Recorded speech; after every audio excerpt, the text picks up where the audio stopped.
हाँ, काफी तेजी से आगे बढ़ते हुए और आज परिणाम लेकर खड़ा है। यह बेहद सुखद क्षण है। आज जब हम उस बिल्डिंग में जहां इसका शुभारंभ हुआ था, जब हम आए थे तो हमने इस नौजवान को ये आशीर्वाद देकर, शुभकामना देकर हम गए थे कि निश्चित रूप से आप जितना उत्साह दिखा रहे हो और जितना मेहनत करने की बात कर रहे हो, यदि ये जज्बा कायम रहा तो निश्चित रूप से इंस्टीट्यूशन और आपका मिशन सफल होगा। हम बधाई करते हैं इनके माता पिता को भी और इन नौजवानों को भी कि इन्होंने एक लक्ष्य निर्धारित करके और इस संस्थान को आगे बढ़ाने, नौजवान को चुस्त दुरुस्त रखते हुए रोजगार की ओर ले जाने के लिए इन्होंने जो प्रयास किया, उत्प्रेरित किया, बिल्कुल काबिले तारीफ है। आज कई बच्चे बच्चियां इस संस्थान से फौज में, बिहार पुलिस में, अर्धसैनिक बल में यहां से मेहनत करके, यहां से ट्रेनिंग लेकर, पढ़ाई करके आप सफल हुए हो। निश्चित रूप से हमारे कांटी के माटी का ये सौभाग्य है।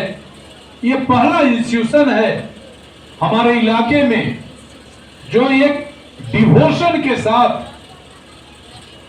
ये संस्था काम कर रही है, और इसी का परिणाम है कि आज समस्तीपुर से, मोतिहारी से, प्रसाद से, तिवारी टोला से, मानिकपुर, नरोत्तम से बेटियां आकर और आज यहां ट्रेनिंग करके, पढ़ाई करके और बिहार पुलिस में अहम योगदान देने के लिए जा रही।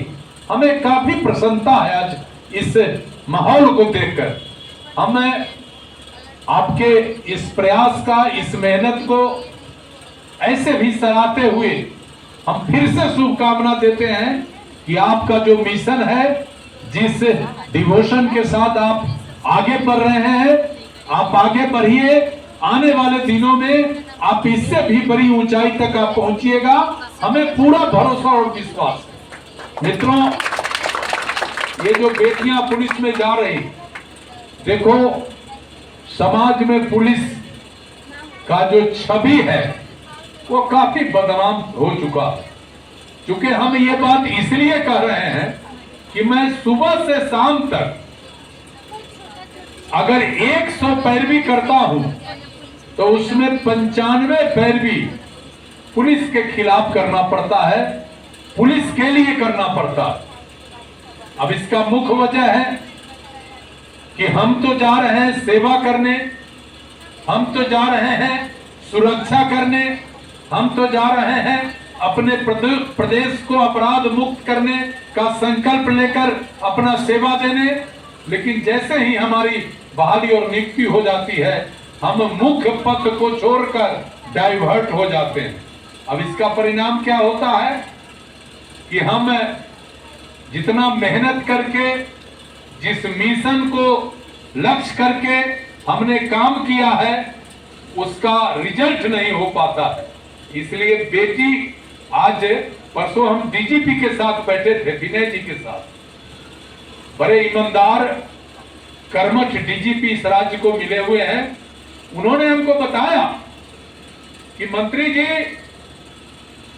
अभी जो सिपाही की बहाली हो रही है और भर्ती बोर्ड के चेयरमैन वहां आए थे, उन्होंने बहाली की पूरी प्रक्रिया जब उनको बताए तो बिना आरक्षण का जो बेटियों का परफॉर्मेंस था वो लड़कों के परफॉर्मेंस से काफी ऊपर था। और स्थिति यह बन रही थी कि अब जो सिक्योरिटी में 14,000 15,000 पूरे बिहार में हमारे जो वीआईपी सिक्योरिटी में सिपाही लगे हुए हैं, अब जिस अनुपात में बेटियां कंप्लीट कर रही हैं, तो फिर एक बड़ी चुनौती वहां खड़ा होने वाला है। और अगर आरक्षण को ऐड कर दिया जाए 35% आरक्षण को, तब तो हमको लगता है कि 70% से ऊपर बेटी हमारे पुलिस बल में भर्ती हो रही है। तो मेरा कहना है कि तुम्हारे माता पिता बड़ा ही मेहनत करके, आधा पेट खाकर, मजदूरी करके आपको पुलिस और प्रदेश और समाज की सेवा के लिए तैयार किया है।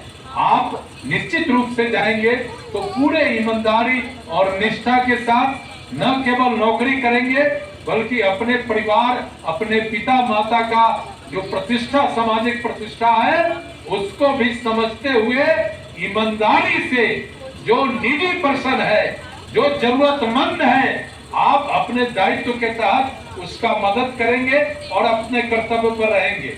आज देखते हैं कि जब गाड़ी पर गश्ती दल को देखते हैं तो सिपाही में 90% मोबाइलें देखते रहता है, राइफलवा बगल में और मोबाइल देखते रहता, तब तो वहां गड़बड़ हो जाएगा। वहां तो आपकी जिम्मेदारी क्या है? आपको सुरक्षा देना है। आपको सरकार ने राइफल और अन्य अस्त्र शस्त्र आपको उपलब्ध कराया है। आपको उसके माध्यम से सोसाइटी को डिफेंस देना है, सुरक्षा देना है। आप मोबाइल देखने लग जाते हैं। तो हमको अभी जाना है कुछ दिनों तक, अपने कैरियर को स्ट्रॉन्ग करने के लिए, अपने आप को एक मिसाल बनना है। वहां जाकर इस पर निश्चित रूप से ध्यान दीजिएगा और हमारी शुभकामना न केवल आपको बल्कि आपके इस संस्थान को और इसमें जितने लोग लगे प्रशिक्षण देने में, पढ़ाने में, ट्रेंड करने में, जितने लोग लगे हैं, हम उन सबको भी बधाई करते हैं और आशीर्वाद करते हैं कि आपके मेहनत से न केवल ये संस्था दिनों दिन आगे बढ़ रहा है, बल्कि हमारे समाज में भी एक अच्छा संदेश जा रहा है। हम आपको भी बधाई करते हैं, शुभकामना देते हैं, धन्यवाद देते हैं कि आप सब जिस उद्देश्य को लेकर जा रहे हैं उस उद्देश्य पर काम करिएगा।